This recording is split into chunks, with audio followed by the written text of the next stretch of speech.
Il est le breton de l'étape et il est fier de l'être. Chercheur qui ose découvrir et dévoiler. Il bataille depuis plus de 20 ans envers et contre presque tous. Désormais, il combat les vaccinations abusives, car terriblement dangereuses et scandaleuses. Il est courageux, il est rigoureux, il est sage et il garde un humour extraordinaire. Nous vous demandons de lui réserver le plus vibrant des hommages. Docteur Michel Delangerie. Merci beaucoup pour cette introduction, très sympa. C'est pas tout à fait le titre qu'on avait annoncé, hein, ça devait être cholestérol, ami ou ennemi, traitement utile ou pas. J'ai changé un peu en fonction de... Donc le problème c'est en fait ce qu'on appelle la théorie du cholestérol, qu'on peut résumer, hein, que vous connaissez tous, parce que alors, on a eu de la propagande sur cette théorie. Le cholestérol est la cause de l'infarctus du myocarde et de l'accident vasculaire cérébral, et il doit être le plus bas possible.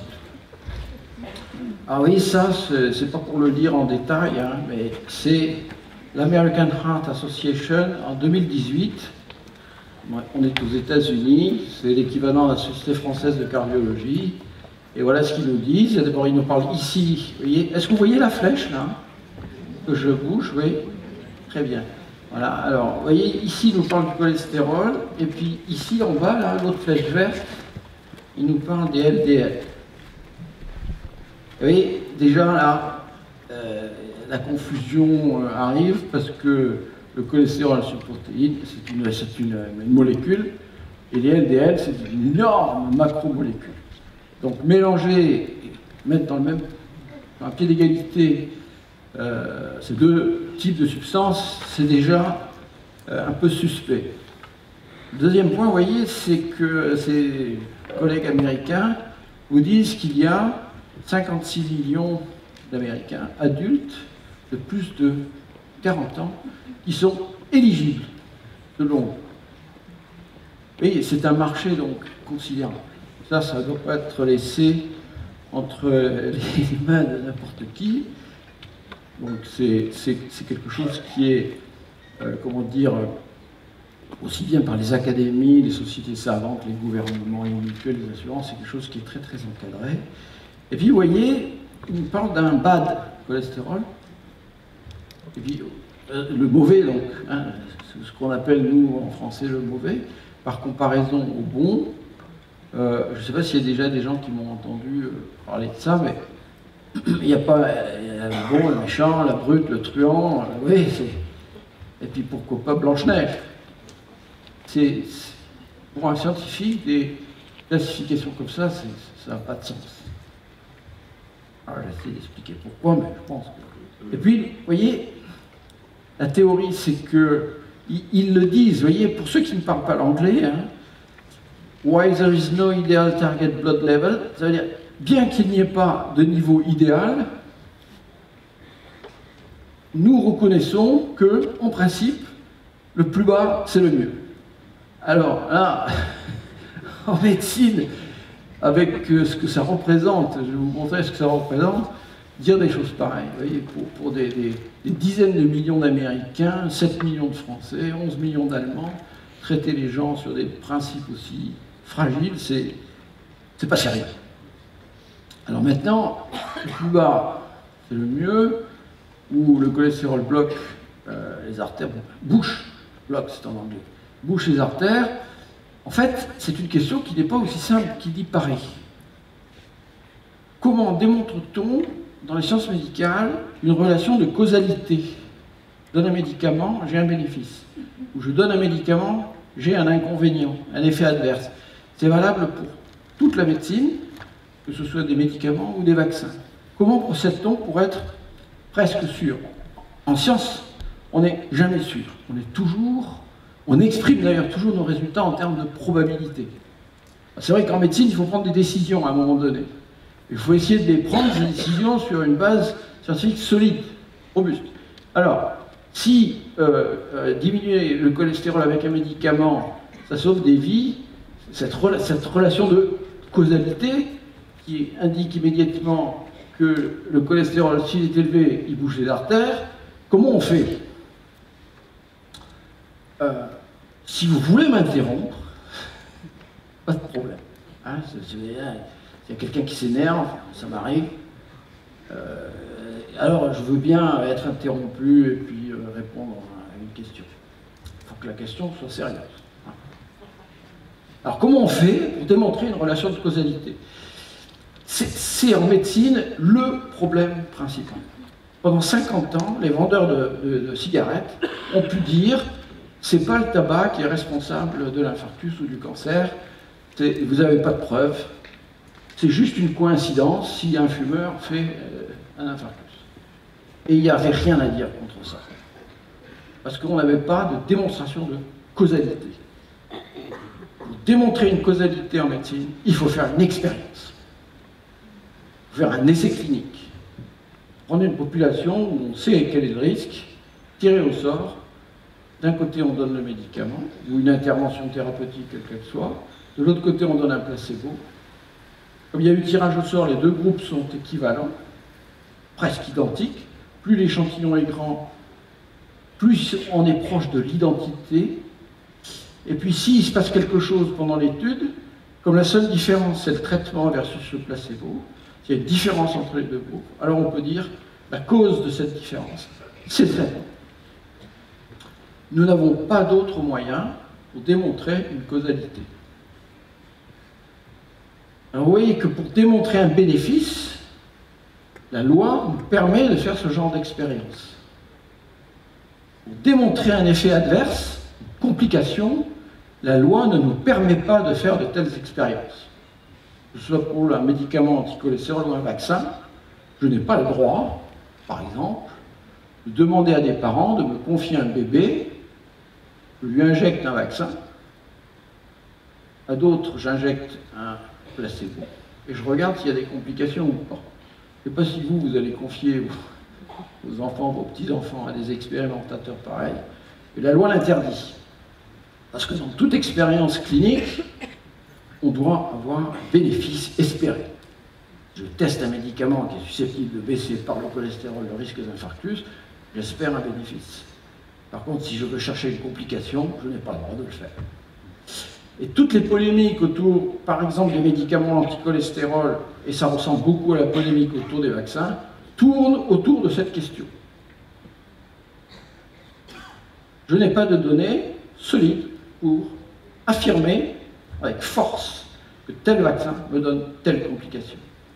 Un scientifique peut toujours me dire « Michel, arrête, c'est juste une coïncidence ». Un autre, un peu plus libre d'esprit, dira « il y a une possible concordance ».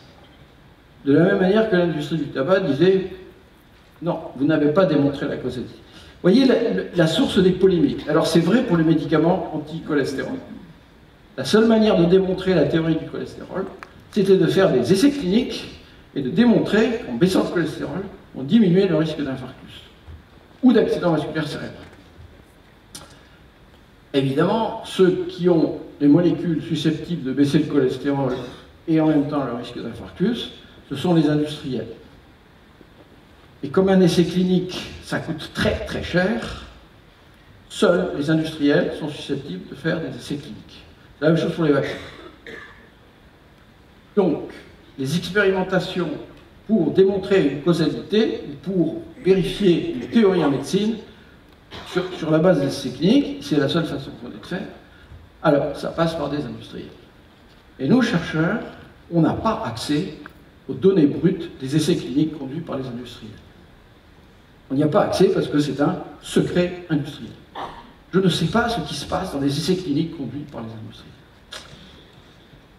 Pourtant, quand on a une certaine expérience de la médecine, de la physiologie, de la pharmacologie, de l'épidémiologie, alors on peut sentir quand les choses ne sont pas bien claires. Alors, vous voyez, seuls des essais cliniques testant les médicaments anticholestérol permettent de démontrer une relation de causalité cholestérol-infarctus. Et c'est là que je vais, et avant de vous parler du cholestérol et de la physiologie du cholestérol et des lipoprotéines, ben, je suis obligé de vous parler un petit peu des essais cliniques qui ont été conduits et qui permettent aujourd'hui aux académies, aux sociétés savantes, au gouvernement, que le cholestérol est le coupable. Il y a trois grandes, je simplifie, hein, mais il y a trois grandes familles de médicaments. Ce sont les fameuses statines. Les deuxièmes, c'est ce qu'on appelle les anti-CETP. Vous en avez entendu parler? Non. Pourtant, les industriels ont mis des centaines de millions d'euros pour investiguer ces médicaments. Et comme ils ont échoué, on n'en parle pas. Et les anti-PCSK9, c'est la nouvelle famille de médicaments, et là aussi ils sont en train d'échouer, et on en parle le moins possible. Et les médias n'en parlent pas. Et pourtant, s'ils échouent avec les anti-CETP et avec les anti-PCSK9, ça veut dire que leur théorie doit être rejetée. Ça, c'est la démarche scientifique habituelle. Pourtant, il y a eu l'affaire des statines. Il y a 7 millions de Français, enfin, en permanence, il y a un lot de 7 millions de Français qui prennent ce type de médicaments. Alors, le point de départ, donc je vais aller très vite parce que je préfère terminer sur la physiologie du cholestérol, c'est beaucoup plus intéressant, parce que le cholestérol est une molécule qui est indispensable à la vie, notamment à la vie des cellules, mais à notre vie, à notre physiologie. Et donc je préfère qu'on parle de ça plutôt que des déboires et de l'industrie pharmaceutique. Mais voilà, le point de départ, si demain vous allez voir un médecin, un cardiologue, et que vous lui dites, docteur, moi je ne crois pas trop aux bénéfices des médicaments anticholestérol et des statines, immédiatement, il va vous citer cette étude, qu'on appelle l'étude 4S. C'est le point de départ de la tragédie, si je puis dire. 1994. Alors, je vais essayer de vous montrer les choses. Ça, ce sont des courbes de survie qui indiquent que ce médicament, à partir de la deuxième année, est-ce que vous suivez ma flèche là? Oui? À partir de la deuxième année, les courbes divergent. Donc c'est un essai qui a été, en apparence, très bien conduit. On a pris des gens, on les a tirés au sort, double aveugle, les uns ont un placebo, les autres ont la fameuse simvastatine, peut-être certains ont été victimes de ce médicament, qu'on appelle le Zocor en France, et vous voyez que les courbes divergent assez vite, enfin au bout de 2 ans, bon.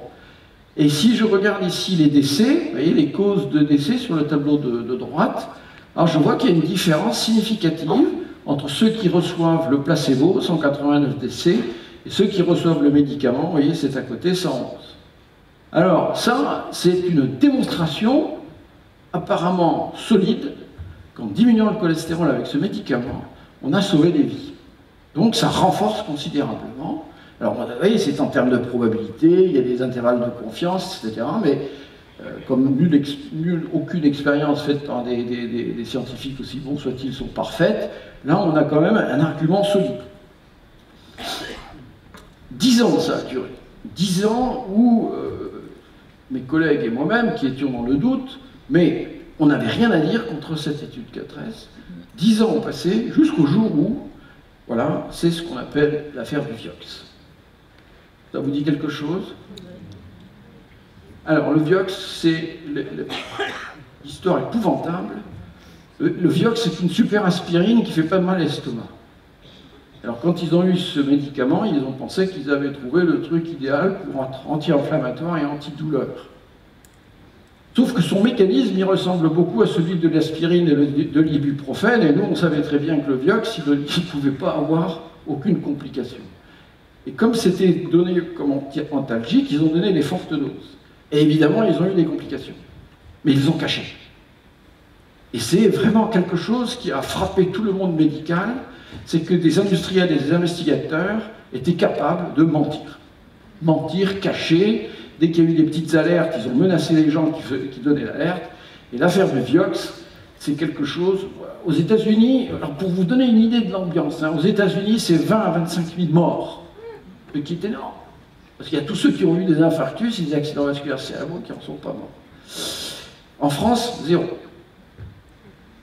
Ils sont 300 millions, on est 60 ou 70 millions, ils ont 25 000 morts, nous on a 0 mort. C'était les mêmes doses, c'était la même façon de les donner, etc. Ça c'est pour dire que en France, on ferme les yeux.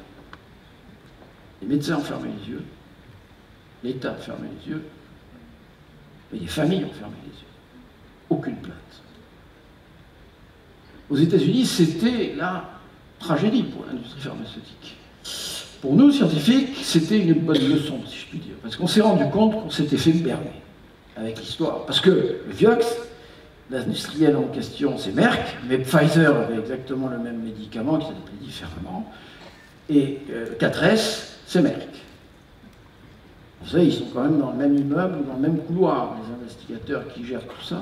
Donc on s'est dit, mais alors, s'ils ont triché complètement sur le Vioxx, qu'est-ce qui s'est passé avec 4S? Est-ce que par hasard, on n'a pas été tellement naïf?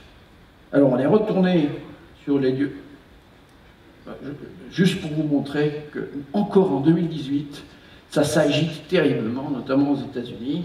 Hein, la supposée transparence n'a pas empêché encore la corruption de la recherche médicale. Je suis désolé de le dire, ça fait pas scientifique de dire que un monde professionnel corrompu, c'est pour moi qui l'ai dit, n'allez pas porter plainte au Conseil de l'Ordre en disant que de l'Orgeret dit du mal de la profession, c'est d'autres qui l'ont dit, c'est pas moi qui l'ai dit. Donc je retourne sur 4S, et cette fois-ci, je vais dans les détails. Alors vous voyez, ici, qu'est-ce que je vois? Je vois, vous voyez, c'est en jaune. Hein.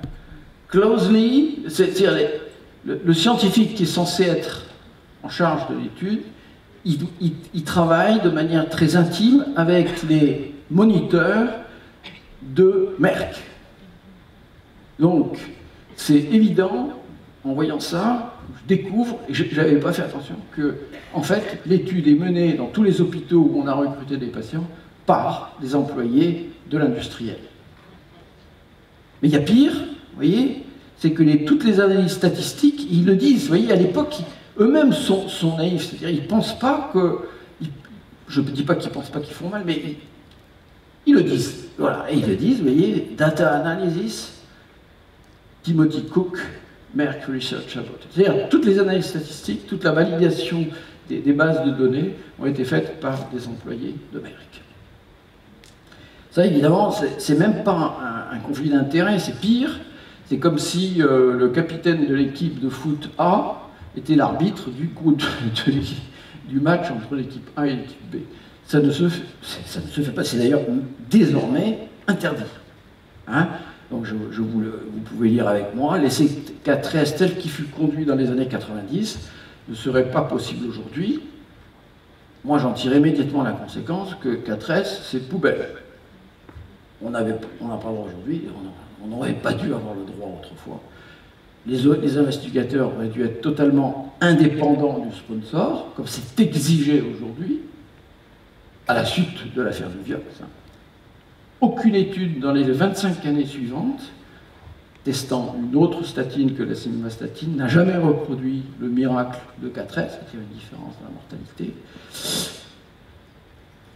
Et pourtant, espèce de paralysie mentale, la grande majorité des cardiologues et des autorités sanitaires partout se basent encore sur cette étude 4S pour justifier la prescription d'une statine après un infarctus.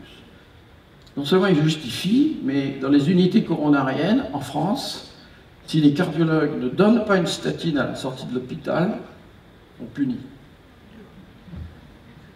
Alors, ce n'est pas exactement puni, c'est qu'ils ne sont pas récompensés. Ils donnent la bonne statine, après un infarctus, qu'ils reçoivent de l'argent. Et s'ils ne donnent pas, alors ils sont mal notés, ils sont convoqués par le directeur de la clinique ou de l'hôpital, qui dit, mais dis donc que tu ne respectes pas les recommandations de la haute autorité de santé, le SAMU n'amènera plus de patients dans notre unité coronarienne, on va fermer. Donc tous les cardiologues aujourd'hui ne se posent pas de questions, il y a un protocole il y a une liste de médicaments à donner après un infarctus, et tout le monde sort de l'hôpital ou de la clinique avec cette liste. 2006, je publie mon premier livre sur le cholestérol, et vous imaginez que je me suis fait beaucoup d'amis. Le plus extraordinaire, hein, vous pouvez le lire avec moi, hein, c'est que les prescriptions de statines après un infarctus, c'est essentiellement le Crestor et le Tauber. Et en fait, vous voyez, la Haute Autorité de Santé ici, on est en juillet 2010, vous me suivez, ben, lisez avec moi, la torvastatine, différent de la simvastatine, ne possède pas à ce jour d'indication validée par l'AMM en prévention secondaire, c'est-à-dire après un infarctus. C'est la même chose pour la rosuvastatine qui est le Crestor. Alors ça, écoutez, ils n'ont pas le droit de prescrire ces médicaments dans le post-infarctus, mais ils le font quand même. Ces médicaments, si vous voulez les donner pour diminuer le cholestérol à papy ou à mamie, faites-le si vous voulez, mais dans le post-infarctus, ils n'ont pas l'autorisation de mise sur le marché pour ça. Ils le font quand même. Donc, deuxième alerte, j'ai élevé un peu le ton, je me suis fait encore beaucoup d'amis, plainte au Conseil de l'ordre, et pourtant les choses changent. Je vais vous montrer comment. D'abord parce que les médecins sont de plus en plus sceptiques, et les patients aussi, et pas simplement les patients qui viennent à des meetings comme celui-là, mais il y a vraiment voilà. Mais bon, il faut du temps. Hein. Alors voilà, il y a deux camps maintenant qui s'opposent. Avant, il n'y avait qu'un seul camp, et puis deux ou trois types qui donnaient l'alerte, dont moi. Mais je ne suis pas seul. Hein. Il y a des Scandinaves, il y a des Américains, il y a des Japonais. Bon, conséquent. Mais, alors, ça, c'est une publication, vous voyez, de la Société européenne de cardiologie. Low density lipoprotein. Et c'est pas cholestérol. Low density lipoprotein cause athérosclérosis. Alors en anglais, quand on dit cause, ça veut dire qu'on a démontré une relation de causalité. C'est très très fort. Et à côté, vous voyez, c'est la liste des conflits d'intérêts dans cet article. Vous imaginez tous les auteurs, à droite et à gauche, hein, les intérêts qu'ils ont à défendre cette théorie.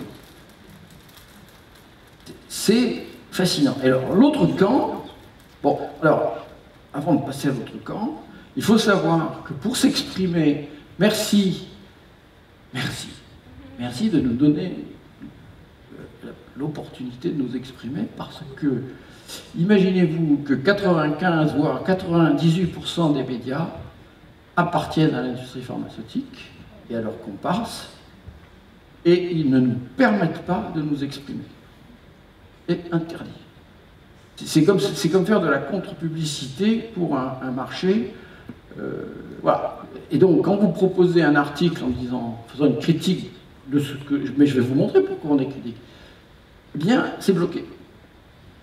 Et si j'envoie un article en disant je ne suis pas d'accord avec ce que les autres racontent, ça va être envoyé à l'autre, et l'autre va dire, ce de l'orgerie, on le connaît, c'est un fou furieux qui habite dans les montagnes, probablement il manque d'iode.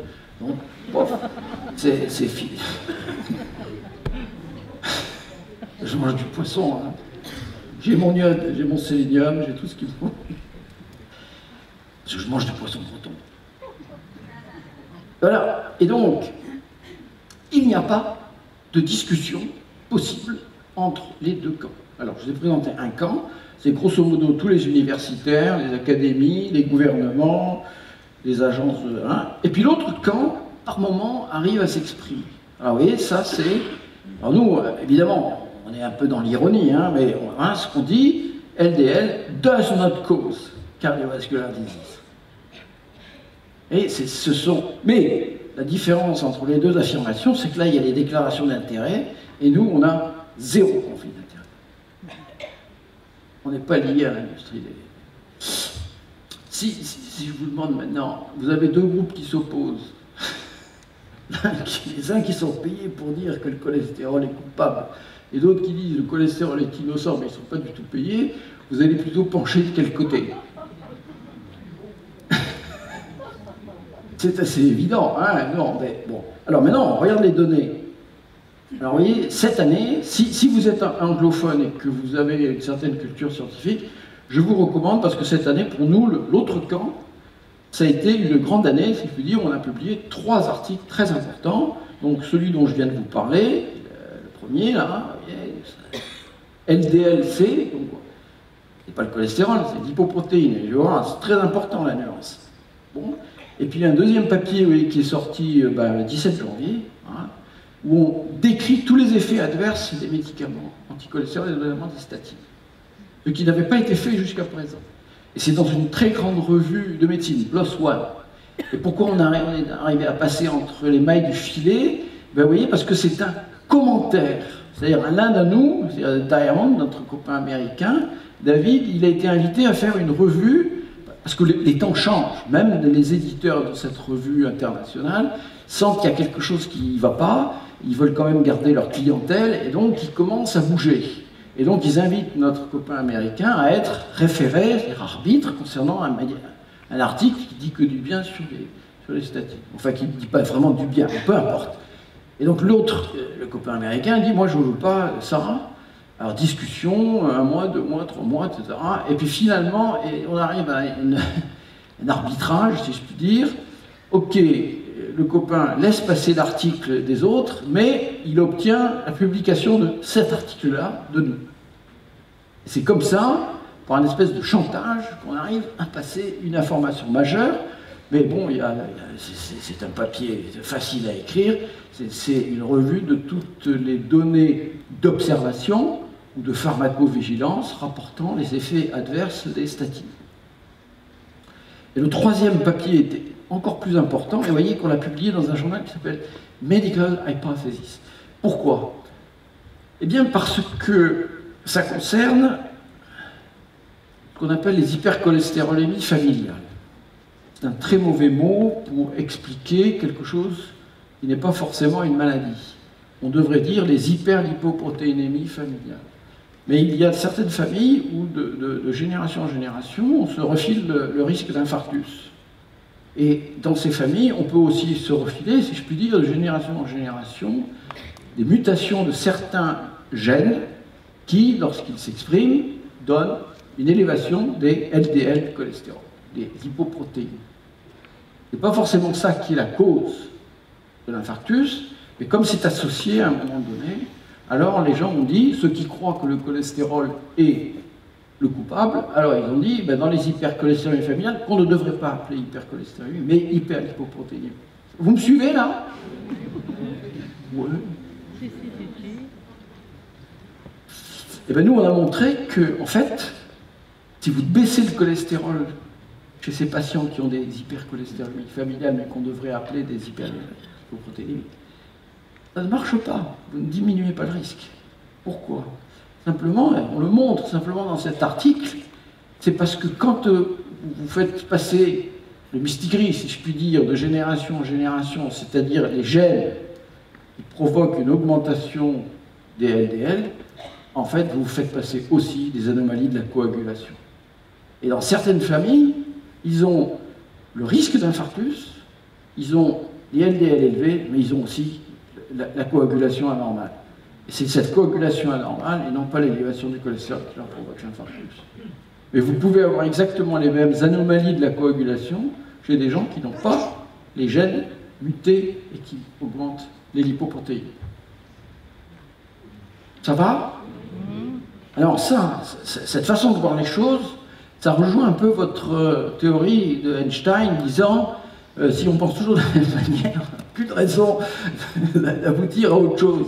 Oui, mais là, vous voyez, c'est une manière complètement différente de penser. Évidemment, quand on l'a soumis à différentes revues, on est tombé sur des gens qui nous ont dit qu'on était complètement fous. Et donc, on l'a présenté non pas comme une théorie affirmée, mais comme une hypothèse. Et on l'a publié donc comme Medical Hypothesis. Mais à mon avis, ça va bouger.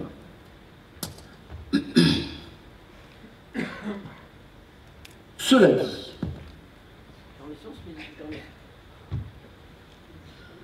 ça marche? Ça marche plus, docteur?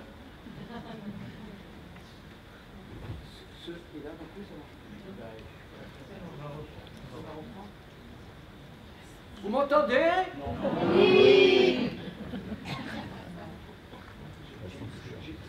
Alors, je continue. Dans les sciences médicales, dans les sciences générales... Sinon...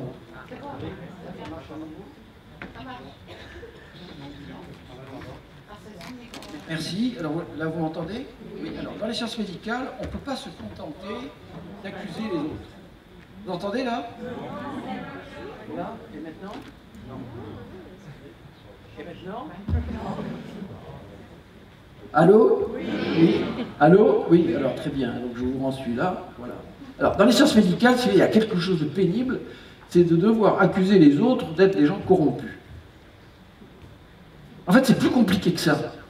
Normalement, le facteur humain, vous pouvez lire en même temps ce que j'ai mis là sur la méthodologie, mais le rôle du hasard, en fait, le pire ennemi des scientifiques, c'est le hasard. Il peut vous faire prendre des vessies pour des lampes. Et donc, tout est fait, nous, dans nos investigations, sciences, pour maîtriser le rôle du hasard. Ou pour maîtriser, si je puis dire, le facteur humain. Et si vous avez un brevet et que vous pouvez gagner beaucoup d'argent avec une invention, c'est un facteur humain. Vous n'êtes pas forcément un tricheur, mais si vous faites une expérimentation, vous allez forcément, de manière plus ou moins intentionnelle, pousser du côté de ce qui vous avantage. Vous comprenez ça? Alors vous avez donc deux facteurs en science, c'est le facteur humain, c'est pour ça qu'on fait du double aveugle, et puis le hasard. Et là, le hasard, c'est beaucoup plus difficile à maîtriser. Mais on a des techniques, on sait le faire. Ça c'est le plus important dans l'investigation scientifique. Et en principe, quand on fait, nous, des statistiques, on part du principe que ce facteur humain et ce facteur hasard, on doit le contrôler. Pourquoi? Parce que si on prend plusieurs études, un échantillon d'études, non pas une étude particulière, mais plusieurs études, et qu'on les met toutes ensemble et qu'on analyse tout ça, on part du principe que le facteur hasard ou le facteur humain va dans certaines études pousser dans un sens et dans certaines autres études dans un autre sens. Vous suivez? Ça, c'est le raisonnement statistique habituel. Et par conséquent, le facteur humain et le facteur hasard vont se neutraliser. Oui? C'est un raisonnement qui est plus confortable pour un scientifique que d'accuser l'autre en lui disant t'es un tricheur, t'es un menteur, t'es un corrompu, t'es un salaud, Vous voyez ce que je veux dire? Voilà. Et donc, nous, on part du principe qu'avant d'accuser, on va plutôt essayer de vérifier si, en mettant toutes les études ensemble, on arrive à quelque chose. Donc, est-ce que vous avez lu ça? Non? Oui, voilà. Alors, cette investigation statistique, on appelle ça, nous, des méta-analyses, ne sont valables que si l'échantillon est suffisamment grand, c'est-à-dire le nombre d'études que je vais mettre dans mon analyse globale, qu'il n'y ait pas de sélection des essais, et qu'il n'y ait pas de critères de jugement qui ne soient pas rationnels, qui ne soient pas critiquables. Alors, en médecine cardiovasculaire, le critère de jugement absolu, c'est la mortalité. C'est une maladie qui tue. C'est très difficile de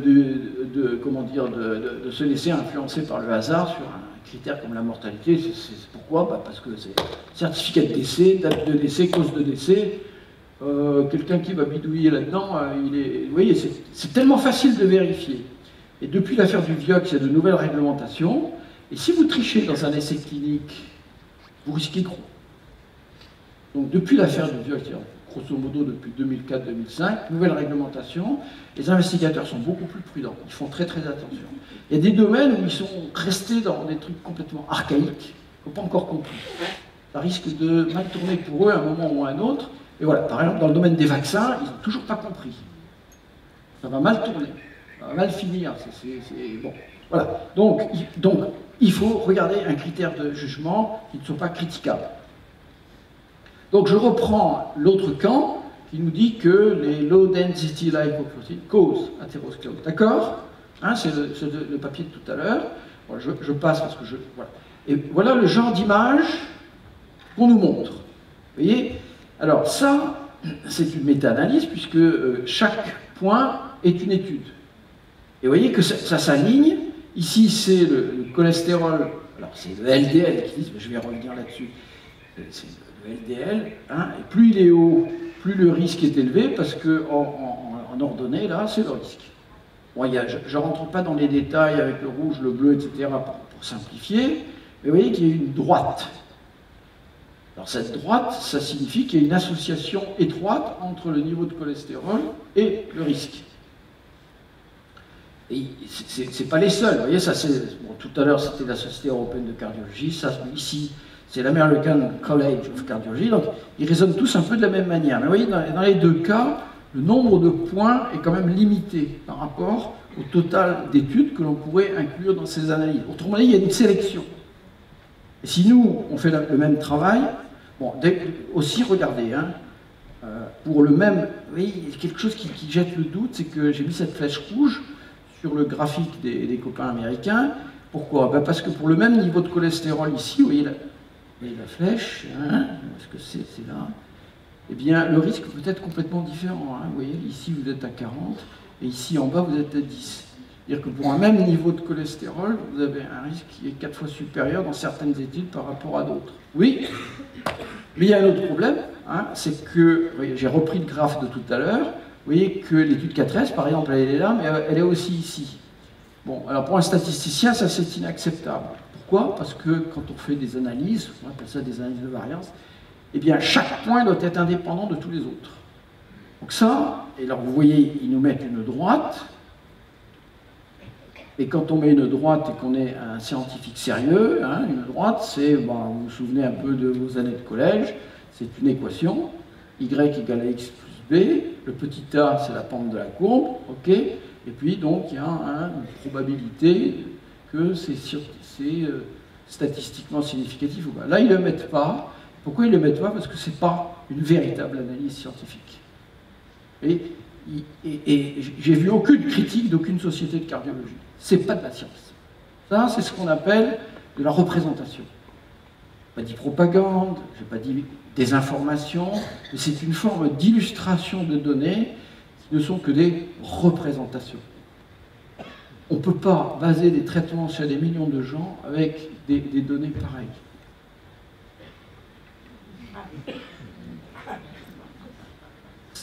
Et les artistes disent des choses tellement mieux que nous. C'est pas une pipe. Si, c'est une pipe. Vous comprenez le raisonnement? Hein, c'est une représentation d'une pipe, c'est pas une pipe. Le graphique de nos amis américains, de nos amis des sociétés, c'est que des universitaires. Je m'excuse auprès de messieurs les professeurs d'université. Je n'ai pas beaucoup de... Je m'excuse de respect pour le... Bon. Vous voyez, en fait, il y avait 24 points dans l'étude européenne, mais si je prends un point par étude, il n'y en a plus que 12. Mais nous, on en a trouvé 22 autres. Et pourquoi ils n'ont pas pris les 22 autres? Vous voyez, ça s'appelle un biais de sélection, et en recherche médicale, c'est inacceptable. Ok? Et nous aussi, on les prend. On prend les 22 plus les 12. Alors, qu'est-ce qu'on a? On a ça.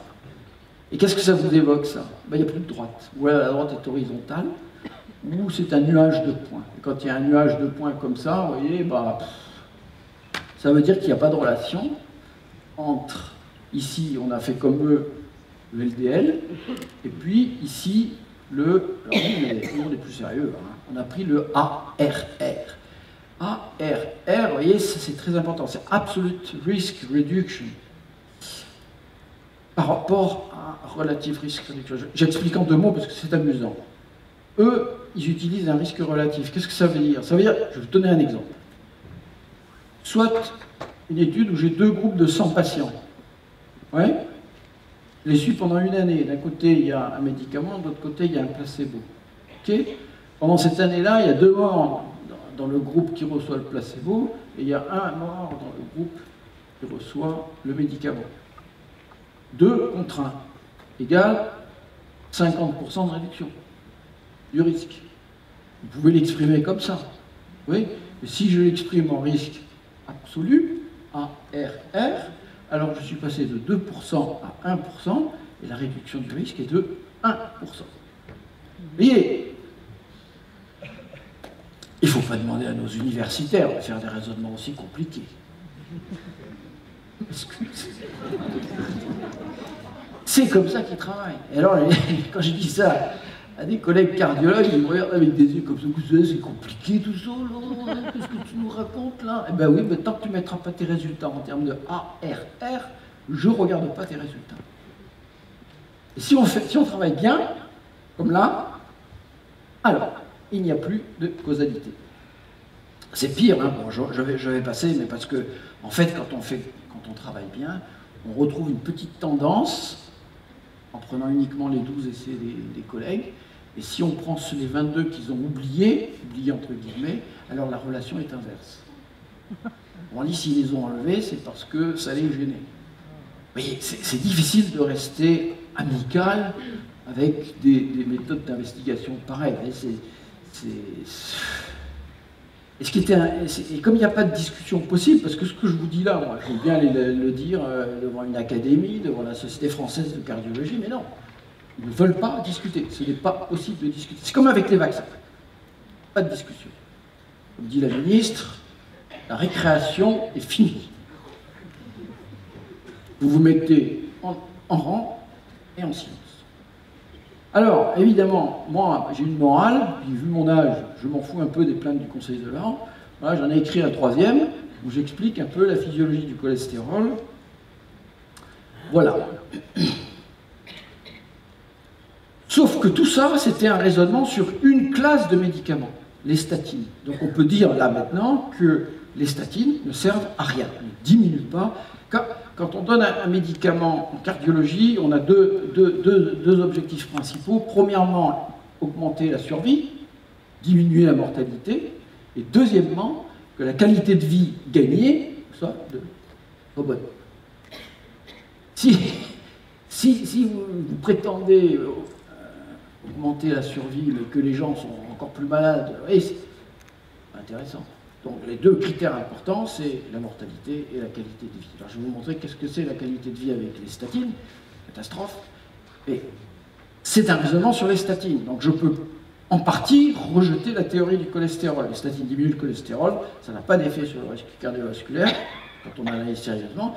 Mais on peut me dire, oui, mais c'est des statines. D'autres médicaments que les statines pourraient permettre de tester à nouveau la théorie du cholestérol. Oui. Bon, il y a deux familles, mais je n'ai pas le temps évidemment de tout analyser, je vais en analyser qu'une seule. Les anti-CETP. Si vous avez lu en même temps que je parlais, vous voyez, c'est plus facile maintenant qu'en 2004, parce que maintenant, plus personne n'oserait refaire le coup de 4S. Vous voyez, maintenant, ils se méfient. Est-ce qu'il y a la prison? Et donc, ils y vont, voilà. Et si c'est pas très très clair, alors ils préfèrent s'abstenir. Alors, je vais vous présenter 2 ou 3 études testant les anti-CETP. Pourquoi ça m'intéresse, les anti-CETP? Alors, vous voyez, juste pour vous montrer que c'est publié dans un très grand journal de médecine, en 2017, c'est le journal de référence pour les médecins en général, c'est une énorme étude, vous voyez, 12 000 patients, voilà, c'est des gens qui sont à haut risque, on n'est pas tout à fait en prévention secondaire, mais presque, et puis surtout, ils ont, grâce à ces médicaments anti-CETP, si quelqu'un veut des précisions, comment ça marche, etc., après la session, je le répondrai volontiers. Mais vous voyez, si vous avez dans la tête le bon et le mauvais cholestérol, ben avec ces médicaments, regardez donc, vous avez un effet sur le supposé mauvais cholestérol, 30% de diminution, c'est-à-dire quelque chose qui est comparable à celui des statines, et en plus, si vous croyez encore à l'histoire du bon cholestérol, là, avec ce médicament, vous avez une augmentation de 130%. 130% du bon cholestérol. Donc, pour tous les experts dans le domaine, enfin ceux qui croient à ce genre de théorie, c'est le médicament ou la classe de médicaments absolument idéale pour tester la théorie du cholestérol. Je diminue le mauvais, j'augmente le bon. Ah, attendez, si ça ne marche pas, alors il faut oublier, abandonner toutes les théories sur le cholestérol, etc. Alors vous voyez, ça c'est le graphe. Ici, c'est le changement dans le bon cholestérol. Vous voyez, c'est drastique. Ici, la diminution du mauvais cholestérol, c'est drastique. Ici, vous avez les deux courbes. Bon, peu importe l'événement, c'est totalement négatif. 30% de diminution du mauvais, 130% d'augmentation du gentil, aucun effet clinique, aucun bénéfice. Alors, après 2 ans, vous pourriez me dire, oui, mais ça c'est une molécule, est-ce qu'une autre de la même famille donnerait les mêmes résultats? Oui, désolé. Désolé, vous voyez, ça c'est encore le New England Journal of Medicine, c'est encore une énorme étude, et vous voyez que là, dans cette étude-là, c'est pire, puisqu'il y a plus de décès, alors vous voyez, c'est ici, Torcetrapib, etc., 93 contre 59, il y a plus de décès cardiovasculaires en ayant à peu près le même effet sur le bon et le mauvais. Et puis même, voilà, un troisième, avec, alors celui-là, c'est 41% de diminution du mauvais cholestérol, 100% d'augmentation du bon cholestérol, et pas d'effet significatif en termes de mortalité cardiovasculaire au total. Et donc vous n'avez plus entendu parler des anti-CETP, parce qu'aucun industriel n'a demandé une autorisation de mise sur le marché de ces produits. C'est des produits qui sont miraculeux en termes de bilan lipidique, et les industriels ont compris, l'histoire est finie. C'est fini. Alors, échec avec les statines, échec avec les anti-CETP, et je ne vous raconte pas l'histoire avec les anti-PCSK9, c'est aussi un échec, bien que quelques cardiologues parisiens de renommée ayant au moins déjà 3 médailles disent le contraire, ça ne tient pas la route, et donc pour les industriels, la page est tournée. Vous savez, les industriels, c'est le bon critère. Quand ils abandonnent un terrain, c'est que vraiment il n'y a plus d'argent à tirer. C'est normal, hein, je ne dis pas du mal. Un industriel, il doit faire des profits, sinon il met la clé à la porte. Donc, ok, et bien ils ont abandonné le terrain. Donc j'avais prévu de vous parler des anti-PCSK9, mais je n'ai pas le temps, donc je vais sauter. Ah, toc, toc. C'était très bien aussi, hein, très intéressant. Vous voyez la liste des conflits d'intérêts dans la dernière étude sur les anti-PCSK9, c'est quand même assez... moi, je suis impressionné. Là, vous voyez, là en haut, j'ai mis le jaune, là. C'est un de mes meilleurs amis à Paris. Alors, c'était probablement le dernier essai testant un traitement anticholestérol. Malgré les astuces et négligences, bon, je n'ai pas détaillé, hein, mais ça confirme les doutes suscités par les statines et les anti-CETP. Les industriels ont compris le peu d'avenir commercial de cette affaire, ils passent à autre chose. Les experts académiques, pour eux, c'est plus dur. Si vous êtes professeur de cardiologie à la Pitié-Salpêtrière ou à Grenoble ou n'importe où, et que pendant 25 ans, vous avez enseigné qu'il fallait baisser le cholestérol le plus possible et qu'il y avait des miracles, ça va être un peu dur. Je l'imagine mal, réunissant son staff et lui disant, écoutez, ça fait 25 ans que je vous dis des bêtises, je m'excuse, il faut complètement changer. Ils peuvent d'autant moins que vous allez voir, les effets adverses de ces médicaments sont terribles, et par conséquent, si on commence à dire qu'on s'est trompé, alors il y a des gens qui vont taper à la porte de l'avocat et lui dire, donc, on m'a empoisonné avec ce truc-là. Depuis 2004, il y a un docteur qui manque d'iode à Grenoble qui donne l'alerte, on ne l'a pas écouté, on n'a pas écouté les Américains, on n'a pas écouté les Scandinaves, on n'a pas écouté les Japonais. Attendez, vous voyez, donc ils ne peuvent pas. Tant qu'ils ne seront pas à la retraite, et on va continuer à prescrire. Vous n'êtes pas obligé, vous, de les prendre. Mettez-vous à la place d'un médecin généraliste. Je ne sais pas s'il y en a dans cette pièce. Le cardiologue a prescrit. Est-ce qu'il va déprescrire derrière, le cardiologue? Courageux, hein? Parce qu'ils sont méchants, hein? J'en ai fait l'expérience, ils sont très méchants, hein? Et c'est son gagne-pain, hein, le généraliste. Voilà. Donc, il laisse courir. Alors maintenant, j'ai plein de bruits qui me reviennent, moi, parce que les gens me racontent qu'est-ce qui se passe. Hein. Bon, bah, alors, si vous allez voir votre médecin généraliste en lui disant, écoutez, on m'a prescrit ça, mais moi, j'ai lu le livre du docteur Delorgerie, je ne veux plus le prendre. Il ne va pas déprescrire. Il va recopier l'ordonnance du cardiologue, mais ou bien il se taira, ou bien il dira « vous faites ce que vous voulez ». Ça, c'est la bonne tactique.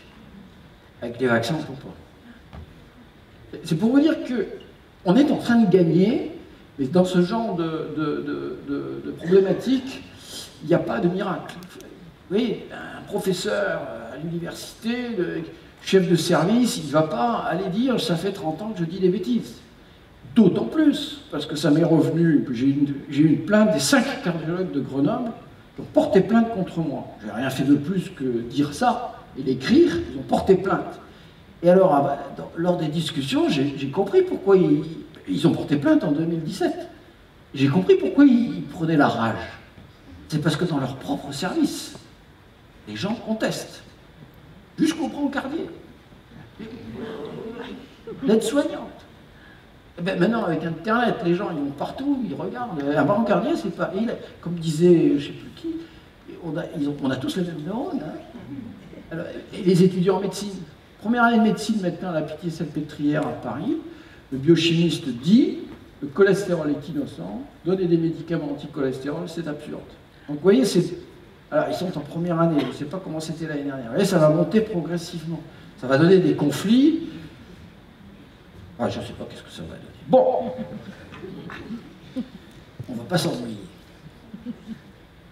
Alors, ils essaient quand même de résister. Et la chose la plus terrible pour moi, c'est, les pédiatres qui se mettent... Alors, les pédiatres, j'espère qu'il n'y a pas de pédiatre dans cette pièce. Entre les vaccins et les médicaments anti-cholestérol qui commencent à donner à des enfants, ceux-là, ils sont complètement... Les diabétiques, si vous ne donnez pas une statine à un diabétique, c'est une faute médicale. Or, les statines provoquent le diabète. Vous voyez, comment est-ce possible qu'il soit impossible de discuter sereinement entre médecins, entre scientifiques, des questions pareilles? Donc vous avez le pauvre patient qui a eu une petite alerte, etc., craque statine. 6 mois après, il devient diabétique. Alors le médecin lui dit « Ah, vous êtes diabétique, je vais augmenter les doses ». Il devient encore plus diabétique. Alors, hop, il augmente encore les doses. Et il croit bien faire. Pourtant, les données scientifiques sont lumineuses. Il n'y a aucun doute. Bon. Et puis, il y a les hypercholestérolémies familiales dont je vous ai parlé tout à l'heure. Il n'y a pas de niveau supérieur de cholestérol qui soit dangereux. Je sais que les gens continuent à le penser, je sais que c'est difficile à accepter. Il y a une nuance. Il y a une nuance, c'est quelquefois des doses, des taux astronomiques de lipoprotéines, pas de cholestérol, de lipoprotéines. Des énormes macromolécules de lipoprotéines, ça peut se coller un peu partout. Et on a, parfois, alors, on estime à l'heure actuelle que c'est cas très graves. Alors, généralement, ça parle cliniquement avant la puberté. Moi, j'ai vu un cas en 40 ans, en Suisse, une petite fille de 7 ans qui a fait un infarctus. Bon, mais on pense que c'est un cas sur 1 million.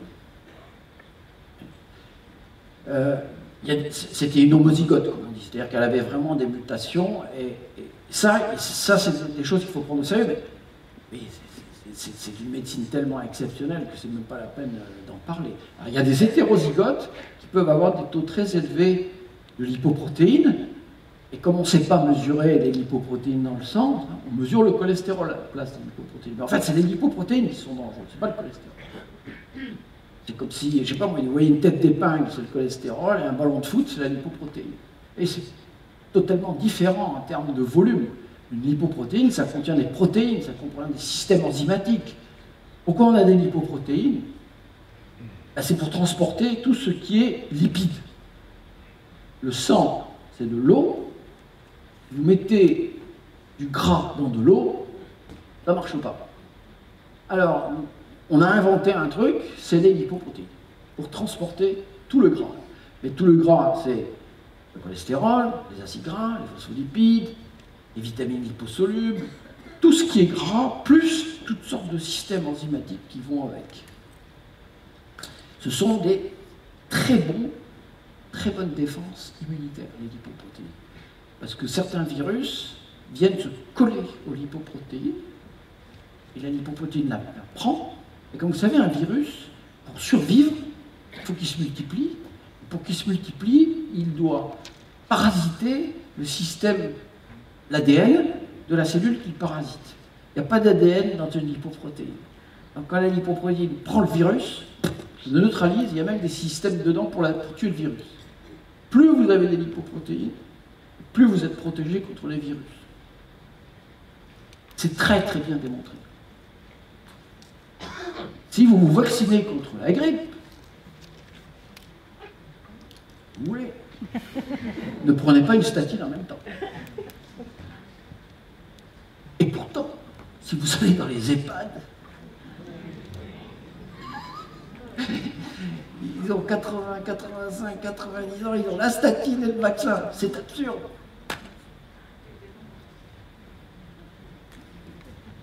Donc, l'hypercholestérolémie familiale n'est pas une indication à un médicament anticholestérol. Sauf si, dans la famille, il y a de génération en génération des infarctus, mais le coupable, ce n'est pas le cholestérol, c'est probablement un trouble de la coagulation. J'ai les médecins, c'est la coagulation le problème. Et on sait très bien quels sont les facteurs de la coagulation qui sont en cause dans ces cas-là. Ça s'appelle la L-P petit a, jamais dosé par un cardiologue, il ne sait même pas que ça existe, fibrinogène, l'antithrombine, etc. On sait le faire. Bien. Combien il me reste de temps? 5 minutes? Sérieux? Oui?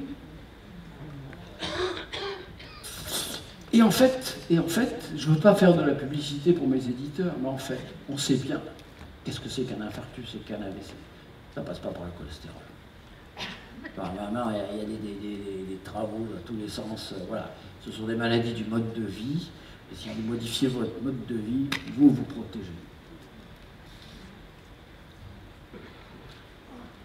Alors, comme j'ai pas beaucoup de temps, puis qu'il faut quand même aller dîner, hein, alors, vous voyez, ça c'est ce qu'on apprend aux étudiants. Hein, c'est les trois circuits des lipoprotéines. Mais je vais aller très très vite parce que il y a les lipoprotéines qui chargent les lipides, dont le cholestérol. Est-ce que le cholestérol est un lipide? Une graisse? Mais non! Alors pourquoi il est dans les lipoprotéines? Puisque ça sert à transporter le gras. Parce qu'une des fonctions du cholestérol, c'est de neutraliser les lipides. On n'a pas de cholestérol libre, presque pas, dans notre organisme. On a une association d'un acide gras, c'est le vrai lipide, avec un cholestérol. Ça s'appelle des esters de cholestérol. Pourquoi il faut neutraliser les acides gras? Parce que il y aurait beaucoup d'acides gras en circulation, et donc le pH diminuerait, et donc c'est immédiatement neutralisé. C'est neutralisé par le cholestérol, c'est un des rôles du cholestérol, mais il y a une autre molécule absolument fabuleuse qui neutralise les acides gras, c'est le...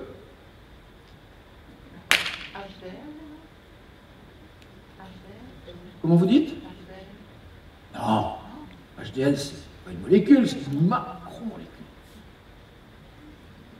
Qu'est-ce qu'il fait le laboratoire quand il vous prend du sang à jeun le matin et que le docteur a demandé le dosage du cholestérol et des triglycérides? Qu'est-ce qu'il fait le laboratoire?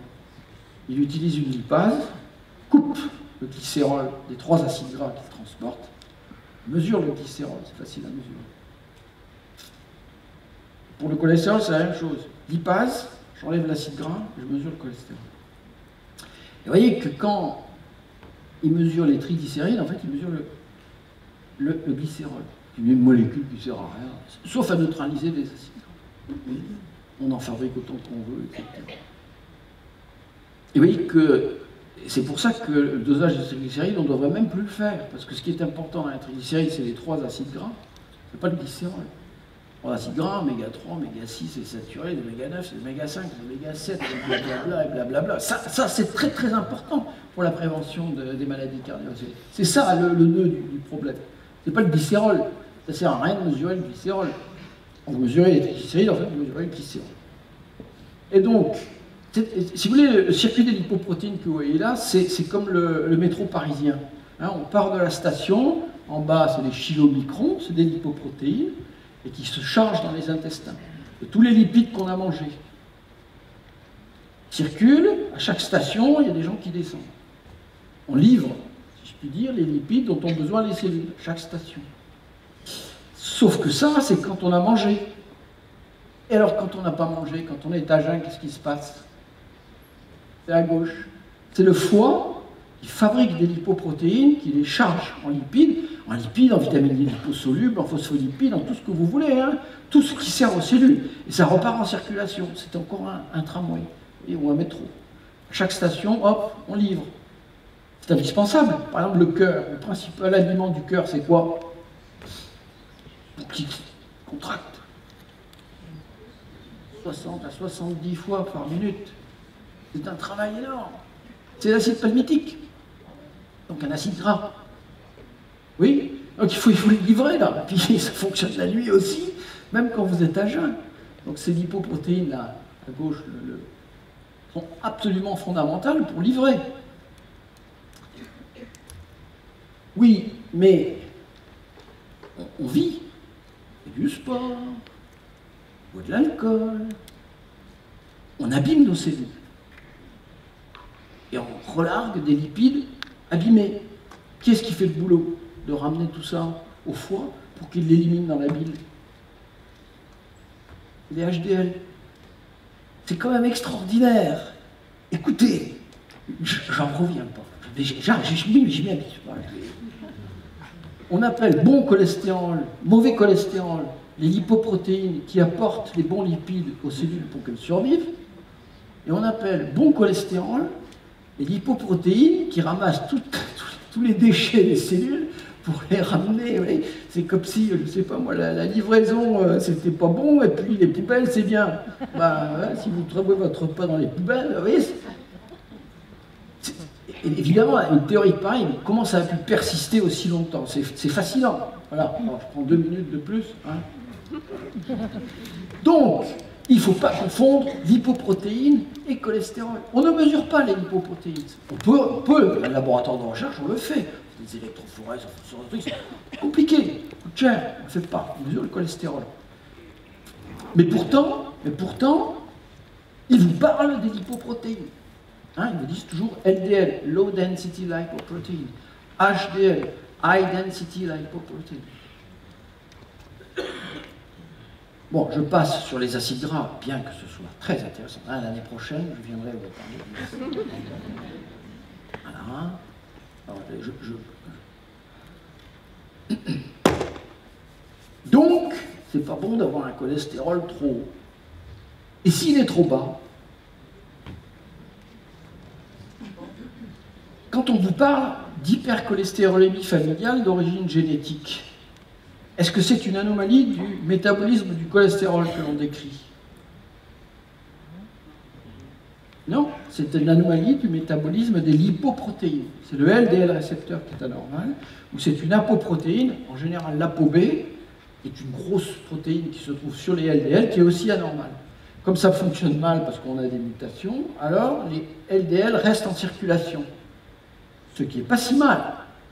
Ça vous protège des virus, très bon pour le système immunitaire, et très souvent, les grands sportifs sont des gens qui ont des lipoprotéines très élevées.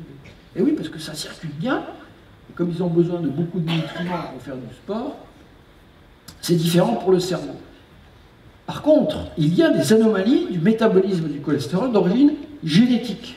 C'est-à-dire que la synthèse endogène du cholestérol se fait mal parce qu'un système enzymatique fonctionne mal.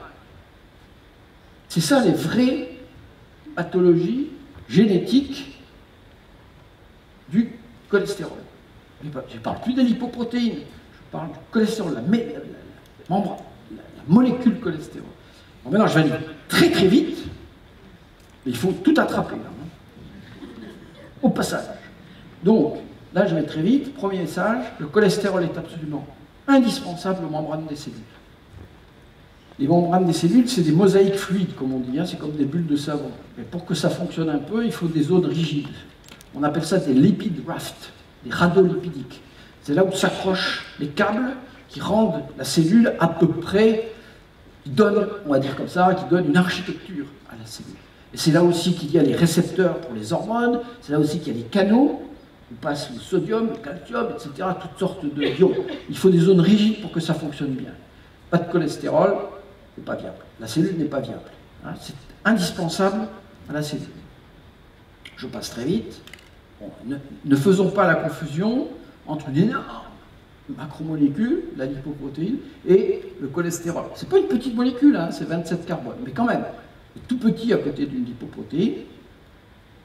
Troisième message, le cholestérol, c'est pas simplement indispensable à la cellule, c'est pas simplement indispensable pour transporter les lipides, c'est aussi indispensable pour faire les sels biliaires, les acides biliaires. On ne digère pas les lipides qu'on a mangés si on n'a pas d'acide biliaire, de sels biliaires.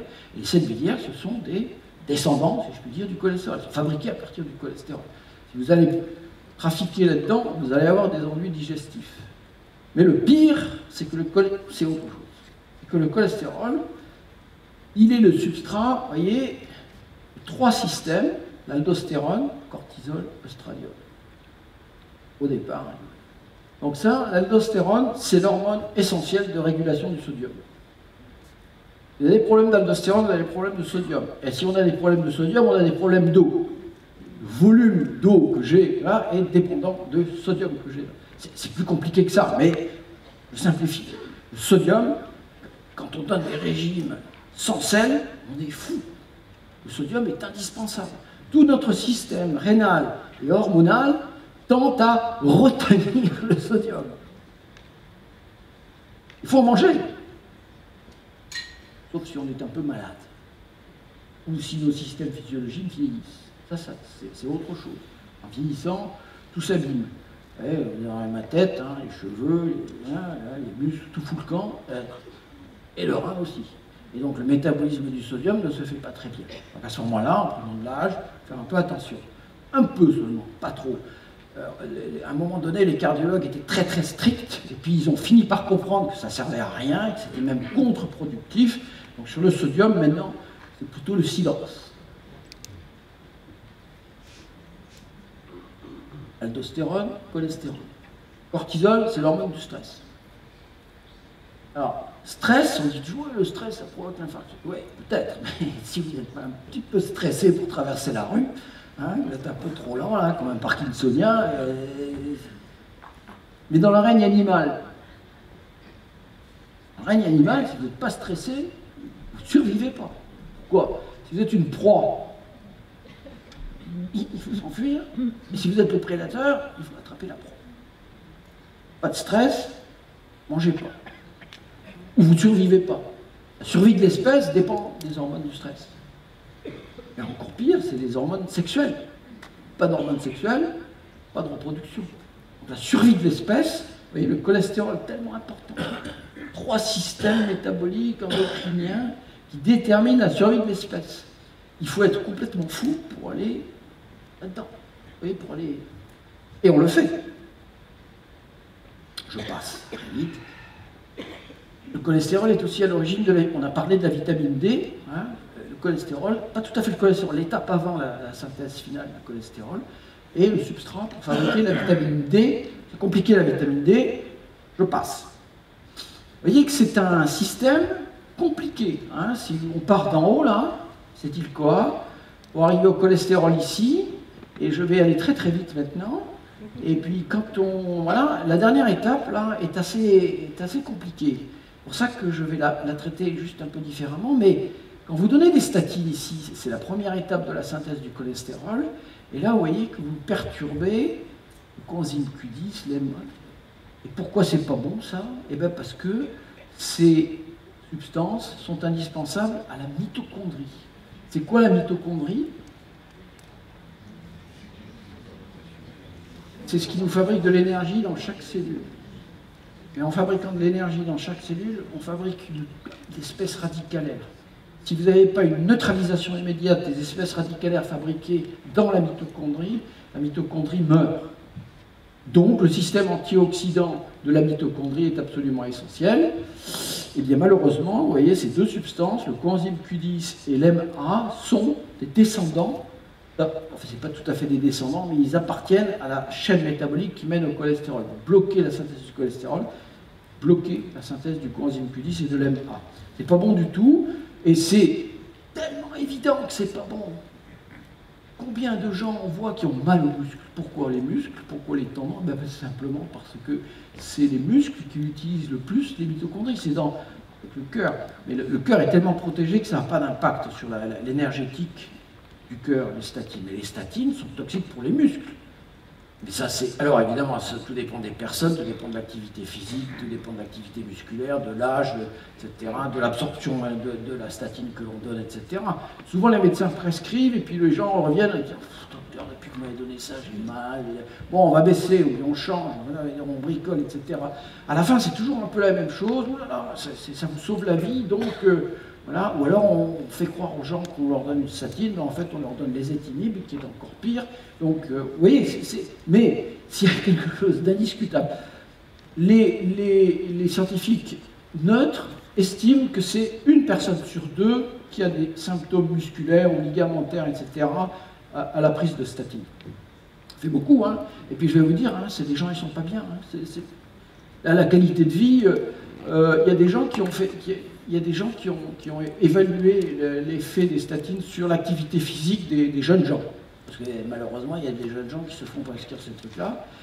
Et je me souviens d'un expert de Paris qui disait moi j'ai des patients, un statinologue, hein, un convaincu, et il disait voilà, c'est pas bien grave parce que moi j'ai un type de. Je vous donne un exemple, hein, mais bon, j'avais un type de 25 ans qui faisait 3 fois le tour du bois de Boulogne. On est à Paris, excusez-moi. 3 fois le tour du bois de Boulogne, je lui ai donné des statines, j'ai même maintenu son cholestérol à un taux qui me convient. Bon, ben, il fait quand même encore un tour du bois de Boulogne. 25 ans, un tour du bois de Boulogne. Alors, chacun apprécie comme il veut. C'est fabriquer des effets adverses, c'est fabriquer du handicap. Il y a bien pire, parce que la mitochondrie, c'est fabriquer de l'énergie, et c'est aussi l'organite cellulaire qui est responsable de la mort cellulaire. Vous savez, ce qu'on appelle l'apoptose, quand il y a des mutations qui apparaissent dans une cellule, la cellule, et là on a un cancérologue à la maison, là, bon, mais je résume en simplifiant, mais le premier réflexe des cellules, c'est de se suicider. Je suis anormal, je vais commencer, je me suicide. Et c'est dans la mitochondrie que se décide le suicide de la cellule. Et donc, si vous perturbez le métabolisme de la mitochondrie, vous augmentez le risque de cancer. Et c'est exactement ce qu'on voit. Vous voyez, ça, c'est un graphe publié par l'American College of Cardiology. C'est les niveaux de cholestérol, enfin de LDL cholestérol. Et en ordonnée, c'est le risque de cancer. Vous voyez que c'est inversement. Plus votre cholestérol, vos LDL sont élevés, et moins vous avez de risque de cancer. Et ça a été, et que ce soit de façon spontanée, il y a des gens qui n'ont pas de chance, ils ont un cholestérol très bas.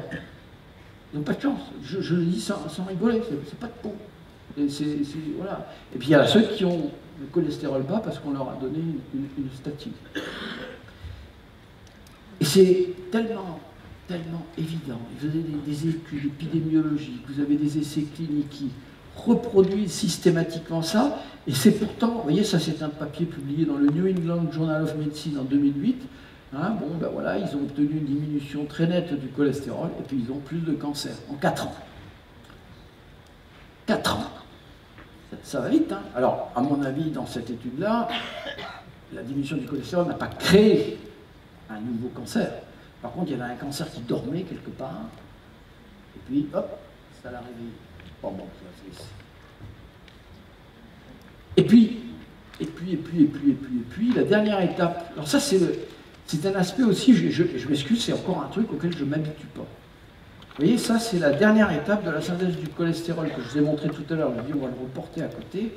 Et vous voyez, à chaque étape ici, de l'aldostérol au cholestérol, à chaque étape, il y a un système enzymatique, et à chaque étape, on a décrit des mutations des gènes de ce système enzymatique, qui fait que la synthèse du cholestérol se fait mal.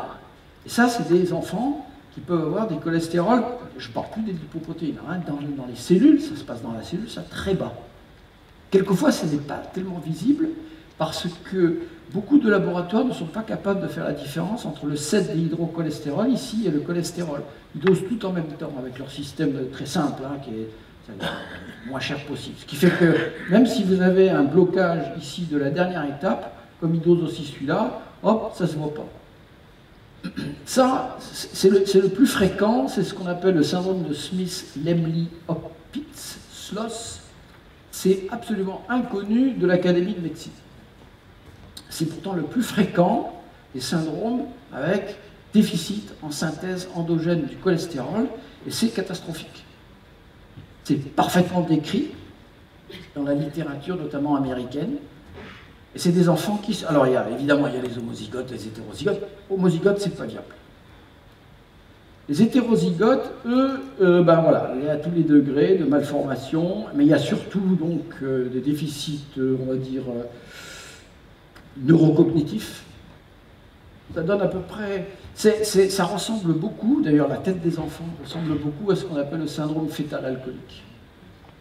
Il serait très très important dans les maternités qu'on fasse la différence entre ça et le syndrome fœtal alcoolique. C'est vraiment... je ne comprends pas. Alors, et donc, neurocognitif, dépression, système immunitaire à plat, etc., c'est des cas graves. En France, ils ne sont pas diagnostiqués. Alors moi, il m'arrive quelques cas comme ça, parce que les gens commencent un peu à me connaître. Alors j'aurais dit, bah, écoutez, il faudrait quand même qu'on fasse des tests génétiques pour voir un peu à quoi ça ressemble, le gamin de 12 ans qui sort plus de chez lui. Parce que ça peut apparaître progressivement, un peu comme le syndrome fœtal alcoolique. Hein. C'est plus ou moins évident à la naissance, et puis c'est souvent à l'adolescence que ça sort. Alors c'est le gamin qui sort plus, qui est dépressif. Ouais, dans les familles, c'est assez catastrophique. Hein. Alors j'avais demandé une fois à une famille comme ça, où il y avait un gamin qui... Il avait été plus âgé, 17 ans. Et je lui dis, ben, vous allez aller faire un test génétique. Je savais bien qu'ils n'allaient pas le faire. Alors je les envoie en grand lipidologue, je ne dis pas la ville. Ils sont revenus, cette famille, avec tous les tests génétiques d'hypercholestérolémie. Je l'avais envoyé pour une hypocholestérolémie. Et il est revenu avec tous les tests génétiques d'hypercholestérolémie. C'est... Bon, alors si vous voulez, je pense que la dernière fois que j'ai fait le tour de géographie européenne, il n'y avait pas de laboratoire en France, et même pas en Europe, qui faisait le test génétique pour le SLOS. Et il y a 3 labos américains, et c'est eux qui nous apportent toutes les informations concernant le SLOS. Si vous voulez participer au grand débat national avec le président, je ne sais plus comment il s'appelle, demandez-lui que l'on stimule un peu nos lipidologues pour qu'ils fassent le diagnostic. Et puis aussi dans les maternités, c'est très très important. Et pourquoi, et ça sera la dernière, ou l'avant-dernière, je ne voudrais pas m'être déplacé pour rien. Je vous trouve bien attentif d'ailleurs. Hein. Bon, il faut quand même aller dîner, c'est sûr. Alors pourquoi c'est tellement important, cette histoire de synthèse endogène du cholestérol? Eh bien, regardez, c'est la flèche jaune. La lipoprotéine, elle circule, mais quand elle arrive au niveau du cerveau, ça passe plus. Il y a une barrière hémato-encéphalique qui fait que le contenu, comme le cholestérol, des lipoprotéines ne passe pas dans le cerveau. Ce qui fait que vous avez un SLOS. Vous ne pouvez pas corriger grâce à un régime très très riche en cholestérol. Vous pouvez corriger le déficit immunitaire, mais vous ne pouvez pas corriger le déficit cognitif. Oui, c'est très très embêtant. Alors aux États-Unis, maintenant, il y a toutes sortes de régimes pour ce genre de patients, parce que plus on fait des tests, et plus on en trouve des patients comme ça. Hein, et on déplace là, du syndrome fœtal alcoolique, pof, ça devient des SLOS, ou les autres syndromes. Ça, vous voyez, c'est quelque chose de... Manquer de cholestérol dans une cellule, notamment dans les neurones, c'est pas bon du tout. Et vous voyez, dans le bouquin, je mets ce graphique, c'est facile à comprendre. Les neurones communiquent entre eux via des axones, et ces axones, c'est comme des câbles électriques à la maison, ils sont entourés d'un espèce de manchon. Nous, c'est du plastique, mais dans les neurones, c'est ce qu'on appelle la myéline, et la myéline, c'est extrêmement riche en cholestérol. Si vous avez, et la sclérose en plaques, par exemple, c'est une maladie démyélinisante. Et vous voyez les dégâts que ça fait. Donc or, malheureusement, il n'y a pas que le problème des SLOS, les statines passent dans le cerveau. Et évidemment, comme on pouvait s'y attendre, au bout d'un certain temps, vous embêtez le métabolisme du cholestérol. Du cholestérol, on n'est plus dans les lipoprotéines là, hein, on est dans le cholestérol. Eh bien, vous allez avoir des dégâts. Et alors, Parkinson, Alzheimer, vous voyez, par exemple, ça, c'est des patients, c'est un marqueur du risque de, c'est un marqueur du risque d'Alzheimer, avec des super techniques, etc. Vous voyez que les gens qui ont des statines, là, c'est pas bon du tout, ça, hein, ça, les marqueurs d'Alzheimer augmentent. On a, si vous avez vu le film d'Arte sur le cholestérol, vous l'avez vu, certains? Non? Et quelques-uns. C'est vraiment important de voir ce film parce que vous avez des témoignages, notamment des témoignages américains, notamment une cardiologue de San Francisco qui explique qu'elle avait un patient, enfin, elle avait un ami qui était un universitaire et qui faisait un Alzheimer accéléré. Et le type, il allait dans les réunions académiques avec un écriteau sur lui, avec écrit « Je m'excuse si je ne vous reconnais pas, mais je fais un Alzheimer ». Bon. Et alors, ce type, il a eu une chance énorme, il est tombé sur quelqu'un qui avait compris qu'il lui dit « Tu ne prends pas des statines par hasard ?» Si, il prenait des statines. Il a arrêté les statines et il a guéri de son Alzheimer. C'est la dame de San Francisco qui l'explique. Et moi, j'ai vu des cas, on m'a raconté des cas où les gens arrêtent les statines et la dégradation neurocognitive qui ressemblait à un Alzheimer se corrige en partie. Je ne vais pas vous dire totalement parce que ça dépend du temps qu'elle est développée. Donc c'est neurotoxique.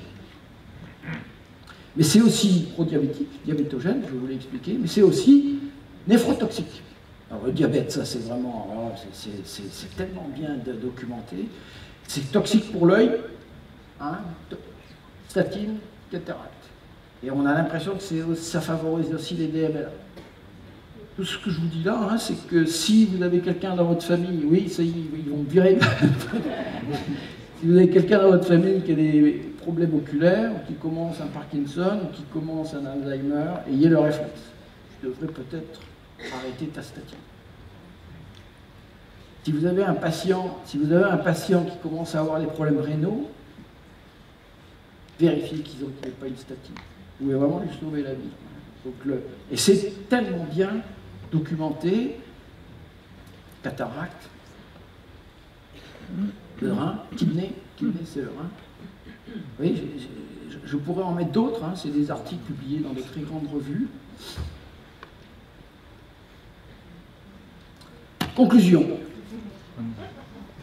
Les essais cliniques démontrent qu'il n'y a pas de bénéfice à baisser le cholestérol avec des médicaments, que ce soit avec les statines ou les anti-CETP.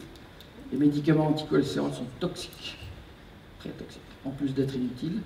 La prévention des maladies cardiovasculaires repose sur d'autres approches qu'à baisser le cholestérol.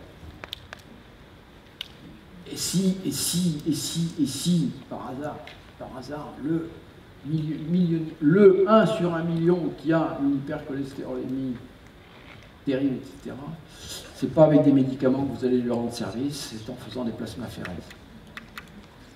Merci de votre attention, je m'excuse d'avoir donné.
l'exercice physique, la diète méditerranéenne avec sa petite dose d'alcool, et puis surtout, si vous avez une petite dose d'alcool et que vous avez de l'exercice physique et que vous avez une diète méditerranéenne, vous ne faites pas de diabète. Voilà, encore des applaudissements pour...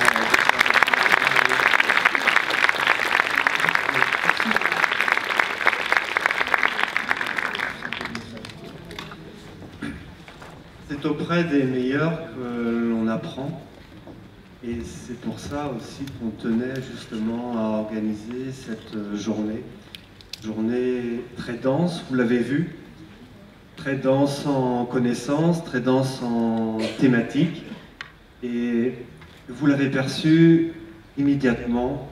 Et le fait de voir aussi votre assiduité jusqu'à cette heure tardive et prolongée, mais prolongée pour le bien de tous, c'est vraiment fantastique. Et vous l'avez perçu. Et c'est voilà, c'est admirable. Je vais laisser Amélie le soin de remercier en fait tout le monde. Voilà, c'est super. Oui, un grand merci à tous nos conférenciers pour vraiment la qualité de leur intervention. Merci, merci et merci encore de vous être déplacés jusqu'ici, Saint-Paul-de-Léon. Merci aussi à toute l'équipe du Kérisnel pour leur accueil, pour s'être prêté aussi au jeu pour les repas de ce midi, sans gluten, sans lactose.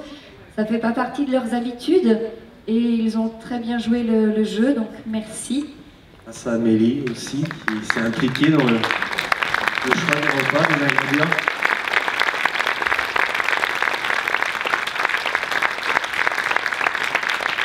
Et aussi un grand merci à toutes les mains de l'ombre qui étaient là très très tôt ce matin pour venir nous aider. Merci, merci à tous. Ils se reconnaissent dans le fond, ici, le technicien également, tous nos chers amis fidèles qui ont cru immédiatement aussi à cette journée, à ce challenge de réunir d'aussi belles personnalités et bienveillantes et compétentes, voilà. Et avec aussi, vous l'avez vu, un grand humour, voilà, humour, amour, joie, voilà, un beau triptyque et connaissance, voilà. Merci à vous. Juste une dernière petite chose, on a un petit peu avancé au niveau de l'heure, on va quand même prendre un petit peu de temps si vous voulez pour les dédicaces. Donc juste derrière, vous pouvez retrouver nos chers conférenciers. Merci. Au revoir. Et à bientôt. Merci.